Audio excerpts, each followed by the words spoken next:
Hi, everybody. I'm Akshat. I'm the CEO and founder of Metaforms, and with me is Arjun. Arjun is my co founder, and Arjun leads product and engineering at Metaforms. To give you a brief context, Metaforms is we're about 2 years old.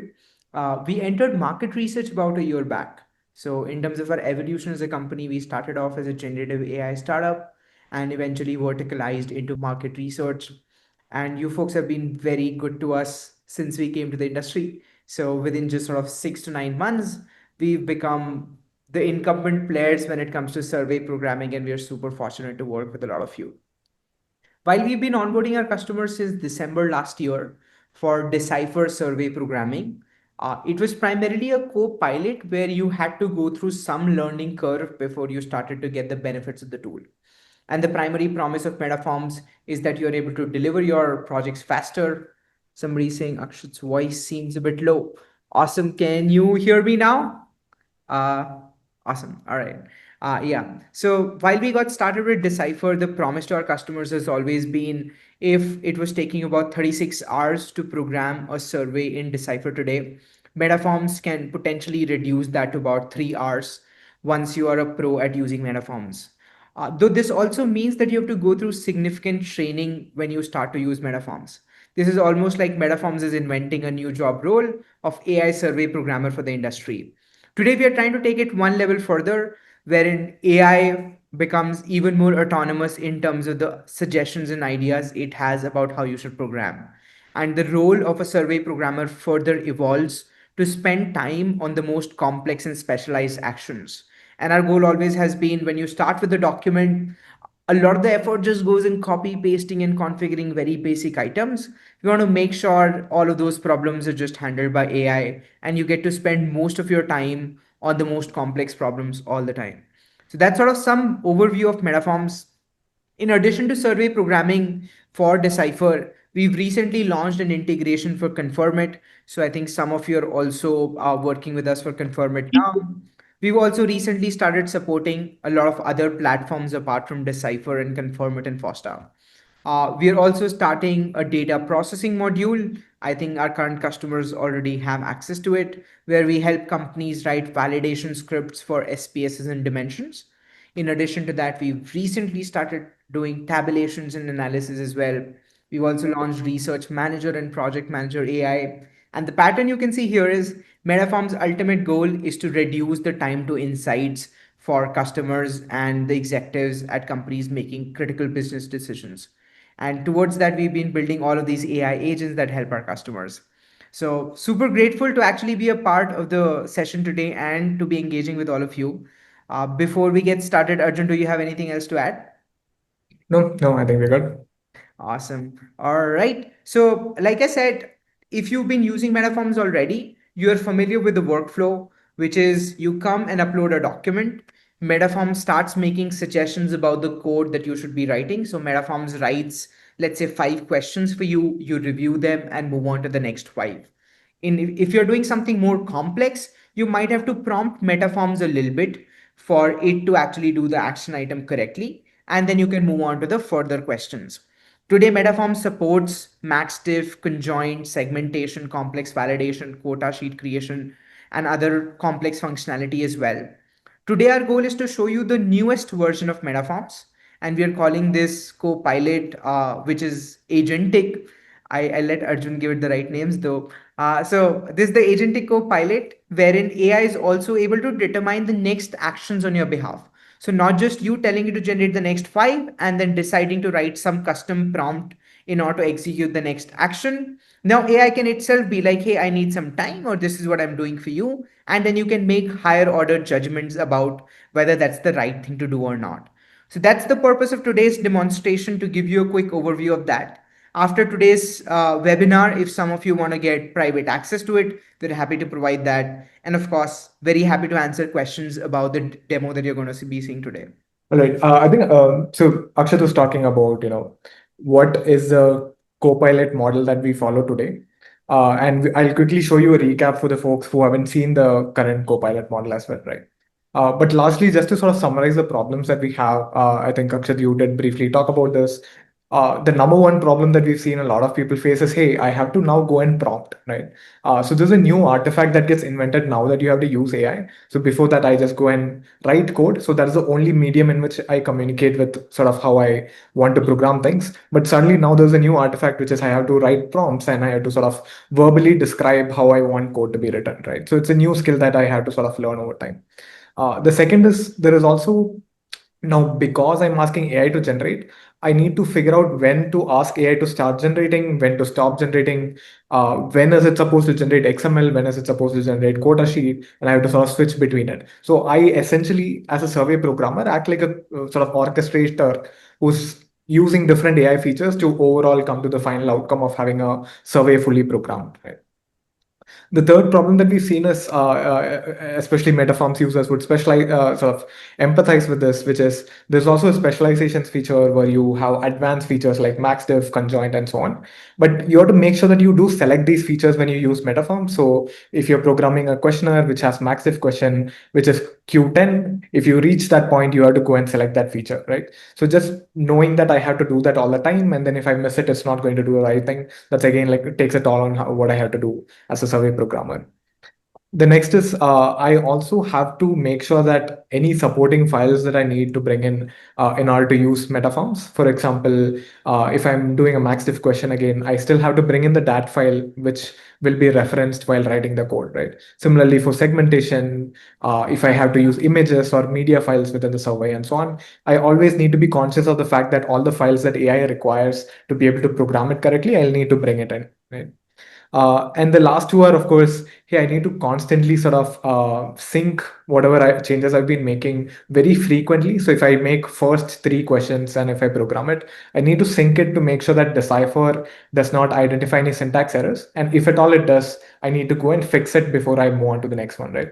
So this is a recommended workflow, but I need to always remember this. And if I forget it one time, it means that now I have to do extra work later on to fix those errors across multiple places, right? And this is also true not just in syncing for syntax errors, but also for manually reviewing and reading the code if it's a logical error, right? Because if it's a logical error, of course, it'll sync, it'll go through into Decipher and you'll see something on the survey, but it won't be exactly what you wanted based on the questionnaire.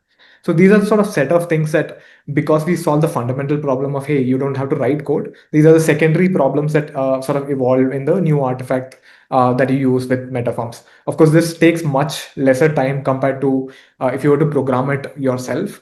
So it's of course a upgrade compared to programming it manually, but it's still something that we can solve, and we are sort of continuously looking at how we can make this better and better. Right? So if I were to summarize, beyond like specific action items that I have to do, if I were to look at what is the relation between Metaforms Copilot and me in the current model, Metaforms is giving me a bunch of AI capabilities, and what I'm doing is orchestrating them. I have to constantly figure out, which AI feature to use at any given point and how in order to sort of fully program that questionnaire. And I also need to sort of, in order to be efficient, I need to sort of sync after every few questions and then review it. In comparison, what we are going to show you right now is sort of the agentic model.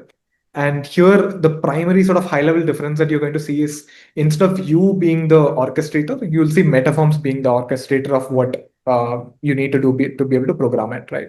So essentially, you'll see this copilot be very sort of high agency in deciding what to do next instead of you thinking about it. So it picks the right specializations, for example, instead of you go and selecting something, it'll sync at the right point. So if it knows that it has programmed a new question, why should you even go and click on that button if AI already knows that that's the logical next step for you to do, right? So it is going to sync and make sure that there are no syntax errors. If at all there are any syntax errors, it is going to go and make that fix for you, because if it knows that, hey, if there's an error, the next step is going to be to fix those errors, right? And finally, it is going to pull you in as a survey programming expert when it doesn't know what to do, right? So instead of always having you directing it, it is going to ask for help when it needs expert advice, but otherwise it's going to sort of do its job and then program the next question, and so on. So that's sort of like the high level of what you're going to see. So having that said, what we'll do now is, one, we'll very quickly look at the previous version of the Copilot, just for people to have context, because I know that not all of you have survey programmers who use Metaforms before, so you'll have a sense of what people have been experiencing with Metaforms so far. And then I'll switch to sort of the agentic model and also show you how that works.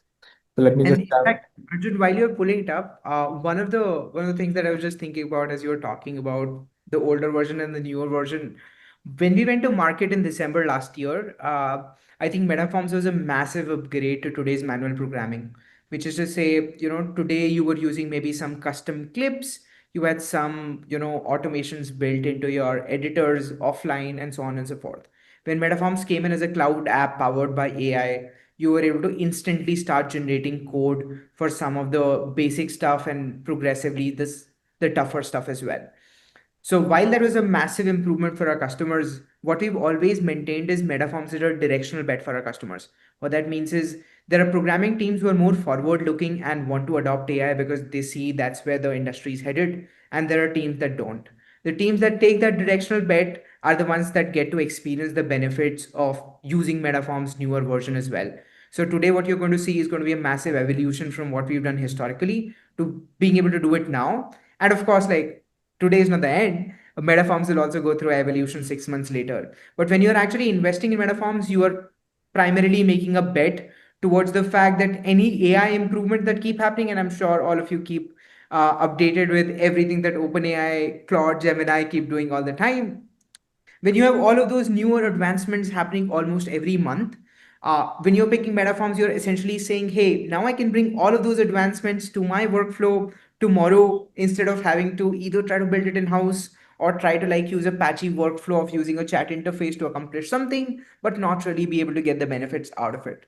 So we've been super grateful to have enough of those customers already who made that primary technology bet with Metaforms. And we're hoping that with the newer upgrade, even those who are on fence about how much effort investment do I need to make in order to get my team retrained to becoming an AI survey programming team, those people also jump over it today. All right. So what we're going to see initially is the sort of current Copilot version, just to set the baseline for what people expect and see today. So what I'll do is I'll quickly create a new project. People who use Metaforms should be super familiar with this flow. So basically, what I'm doing is bringing in my questionnaire file, because that is the entry point for AI to know what is to be programmed, and then it's going to read that file to figure out what code to generate, right? So I think for the people who are seeing it for the first time, they should already seem very magical, which is it's going to give me an editor on the left, it's going to show me a questionnaire on the right, and I can basically use a shortcut Command K to either instruct AI to do a particular thing or simply click on generate next 5 questions. And what it's going to do is it's going to read the questionnaire sequentially from the first question onwards, and then generate the appropriate decipher code for each of them one by one. So we'll just give it a few seconds, and then you should see your familiar decipher syntax come up very quickly. And in fact, Arjun, because I keep demoing this day in and day out, for me, like this has been already the most magical experience that would offer to our customers. So I'm super excited today to see how does this become 10x with the newer implementation that we've done recently. And while it's doing that, of course, like to walk you through what complexity we support and so on, you would find that what the questionnaire that you see on the right is already fairly complex, right? So beyond just the question framing of there's a question text, there is some options and so on. You'll also see there's a lot of programming notes that says, insert drop down with so and so value, terminate if the age is less than 18. There's a hidden youth variable that has to be sort of created and then punched based on the first question and so on, right? So you'll find this sort of pattern across the questionnaire, where there's a lot of like, of course, there's the question definition itself, but there's a lot of programming nodes sort of split across. And the second is, of course, the way in which this is represented can be extremely different from each questionnaire, right? So in one of them, it's sort of highlighted and in blue, and it's sort of bold, and that's the formatting that this particular research manager has decided to provide. Versus if you go to a different questionnaire, it's entirely different, and it's sort of formatted as a table with a separate column for programming notes and so on, right? So the way what you expect in a questionnaire can be very different, and you can bring any of these into Metaforms, and regardless of what it is, we'll be able to sort of generate code for that. In fact, people who are not familiar with Metaforms, what our customers have loved for the longest time is the fact in Metaforms you can actually bring in any document that you would like.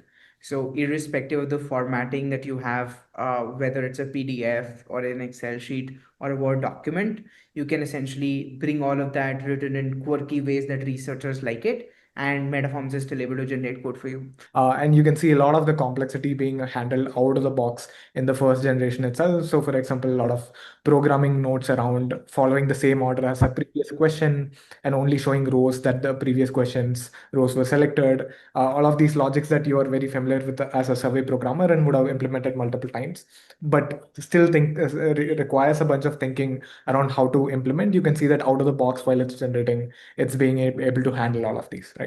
So hidden variables being created, it being punched after the next question, conditions for showing sort of one question based on one or more of previous questions, conditions, and so on. All of that is sort of happening out of the box.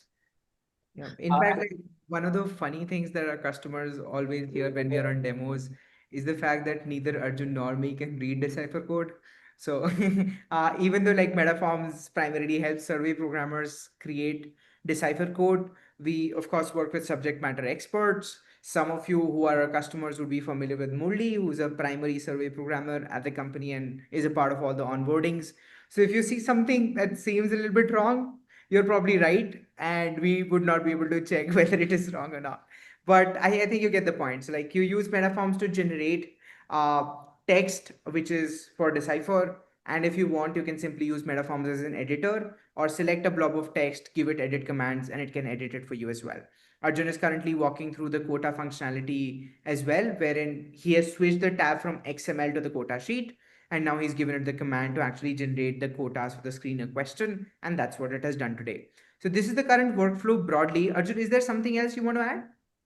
Yeah, I think like this goes to show the point of, if you eliminated the need to write code, the next bottleneck of what I have to do as a survey programmer is decide what actions to perform sequentially, right? So initially I decided to generate the first five questions in the screener section, and then I decided I have to go to the quotas sheet and then again ask AI to generate the quotas for the same section, right? Only then can I go back to the XML again and then generate the quota tags required to sort of enforce these quotas and then generate the remaining questions. So as a survey programmer, I still need to think about the sequence of actions that I have to take AI's help to be able to perform. So I think that's going to be a big shift in what you're going to see next, which is on the agentic model. You're going to see AI take a lot of these decisions around what to perform sequentially, and instead, like it's going to pull you in whenever it needs to take your help in performing each action one by one. So let me just open a new project. And this is going to be on the newer agentic version. So I'll again follow the same routine of creating a new project, uploading the same questionnaire, and so on.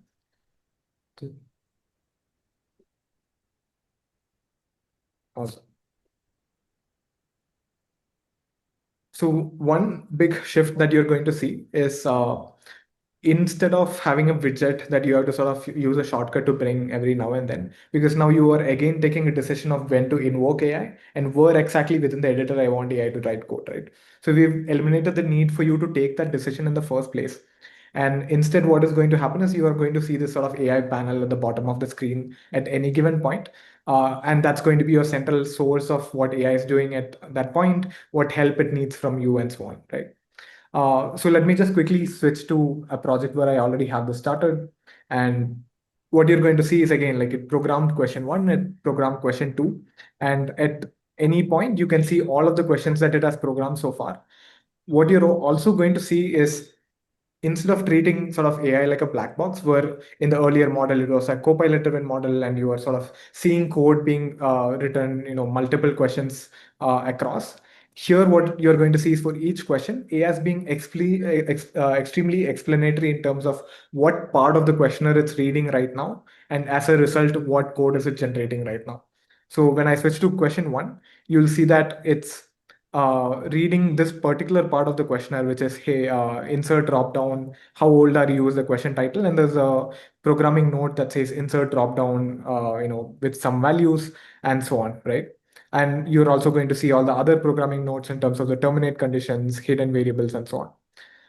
You'll also see that it's highlighting different parts of the programming notes. So it's reading different sections of the overall text in the questionnaire, identifying which is actually a programming note, and it's going to highlight whatever is already implemented and done, right? So it was able to generate the sort of code required for the first question along with all the programming notes.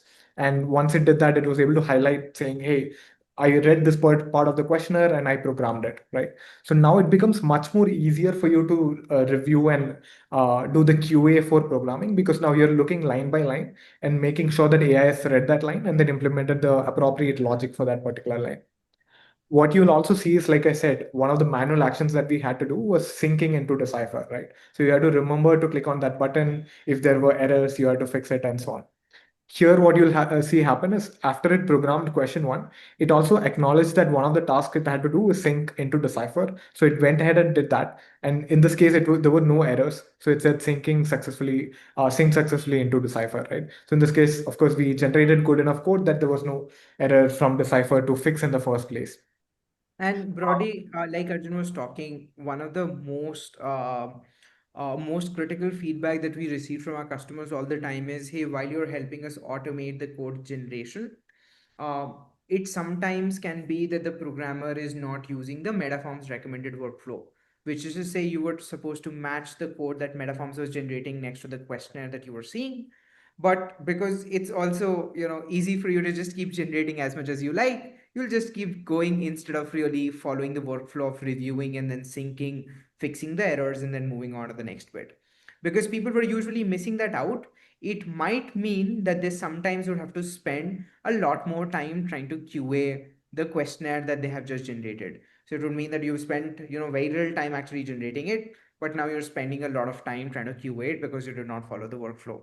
So that's a feedback that we were receiving constantly. So one of the things that this version solves is it will actually generate it, of course, question by question. So you that see that toggle that loads about Q1, Q2, Q3, and then it specifically identifies the part of the document that it's picking up from. So instead of you having to just visually see, on one side there is the questionnaire, on the other there's the code. Now you'll see at the bottom the actual part of the questionnaire that it's generating the code from, and you can now validate whether it was exactly doing it or not. But it would itself go ahead and also try to sync this to Decipher. What that means is now it can check for errors instantly, and in case there is an error, you can actually go ahead and manually fix it yourself, if you would like to, before moving on to the next steps. Or it cannot even move on to the next steps until you've done that. So it's sort of like an artificial restriction to make sure that the QC step is actually much smaller, irrespective of whether you're paying attention to the workflow or not. Awesome. And while you were talking, I just pulled up one more example where I wanted to show, it doing more actions. So in this case, what it's doing is, it synced once, but in this case, it did make a mistake because it's an extremely complex part of the questionnaire where there's a lot of programming nodes and more places to be very thoughtful about how you're implementing it, right? So in this case, seems like AI made a mistake initially, and it realized it when it was syncing to Decipher, where Decipher said, hey, this particular line is not right for this particular reason, right? But the moment AI got that message, what it did is it iteratively tried to fix it. So it tried multiple times and it was able to sort of sync into Decipher and fix that error. So all of this was time that previously you had to like manually spend iterating multiple times, where you had to click on sync to Decipher multiple times, check the error, figure out, like, think about what might be the error, and give AI a prompt to fix it. In this case, all of that is just happening behind the scenes, and you're sort of giving it some time and then coming back and figuring out how to fix it, right? So that's I think a broad look at what's coming. You are going to see a lot more of this happen step by step. So today we looked at what are the bottlenecks of the current model, and then we automated a lot of that, so you don't have to write prompts. What we're going to now that we are rolling out this to users is look at, hey, what are users spending time today if they were to use this model where you don't have to spend a lot of time prompting, right? And the moment we realize those bottlenecks, again, we'll figure out what are the next iteration where you can sort of automate that as well. So yeah, that's a good sort of quick look at what's coming. We'll take some questions if you have any. Awesome. I am seeing a few questions. One is it possible for the agent to generate a dependency tree? Short answer, yes. Of course, while Arjun was answering, like I said, we do not know Decipher ourselves, so I had to quickly dial up my survey programmer and confirm to make sure that's true. So yes, we can do that. The second is, can the whole process be a one-off action? Uploading the questionnaire, downloading the bare bones XML with minimal logic or crystal clear that the agent is very, very sure. We've heard this very often, which is to say there are some teams that are not fully bought into the idea of transitioning to a new behavior, which is to say using AI as a co-pilot, but rather they just want to use AI to generate the bare bones and then move on to it. We see that adding not a lot of value and also not being directionally the right way to use AI, which is to say you should actually rely on AI to help you finish your job faster along with it, because now it can learn from the patterns of how you use AI as well. So for instance, let's say if you were trying to generate a few questions and you figure out there's some customization you would like to make with AI in Metaforms, Metaforms can learn from that pattern and then help you generate the subsequent ones faster. Overall, what we've seen is the time that it takes to actually generate that minimal logic and then try to like modify it yourself is much higher versus using Metaforms to do it sequentially. So that's sort of the ideal recommended workflow. And why we're exactly doing the co-pilot version with agentic implementation is to make sure this reviewing bit by bit part is much faster than it has been before. That's sort of one. Then there is, does the tool support to handle defined list? Yes, it does. Does it also support questions like the below one? I honestly cannot read it because it's not formatted right in the chat. But if it is a defines list thing, I am hoping yes. Awesome. Then there is how token expensive is agentic method compared to copilot method. So I would broadly assume that the question is towards pricing within Metaforms and not generally token consumption and token economy. With Metaforms, there's a separate plan that we are launching for our customers. So some of our customers will see that option with their leaders very soon, wherein if you're currently using the Metaforms Copilot in its current form, you'll have an option to upgrade to certain projects being done by the agentic Copilot and check the efficiency for yourself. And again, like one of the things that our customers have always loved about us is the transparency with which we build. So today, I think you saw that there were some places where Arjun wasn't able to generate. So I think that would have been super clear. Our customers really appreciate the spirit that Metaforms operates in, which is we want to build it with our customers and make sure they're able to get the efficiency gains. So when we started off in December, I think some of you went through the pain and suffering with us, and we are really, really grateful for it. When the new agentic copilot is coming, we'll again like sort of open it up to some of our current customers who are very enthusiastic about trying out newer AI features and slowly roll it out to the rest of the user base because we don't want to disrupt the current workflow. In fact, Farhan, who's one of our current users, is also asking, do we have any feedback how Copilot works with customization applying to JavaScript and CSS? That's a great question, in fact, and that's the kind of problems that Agentic Copilot is supposed to solve. So just to recount for the newer people, how Metaforms today does this customization is you would use Metaforms to generate some JavaScript code. It may be working, it may not be working, right? And you'd go through a few iterations yourself. And the ones who are familiar with Metaforms have learned how to do those iterations by themselves.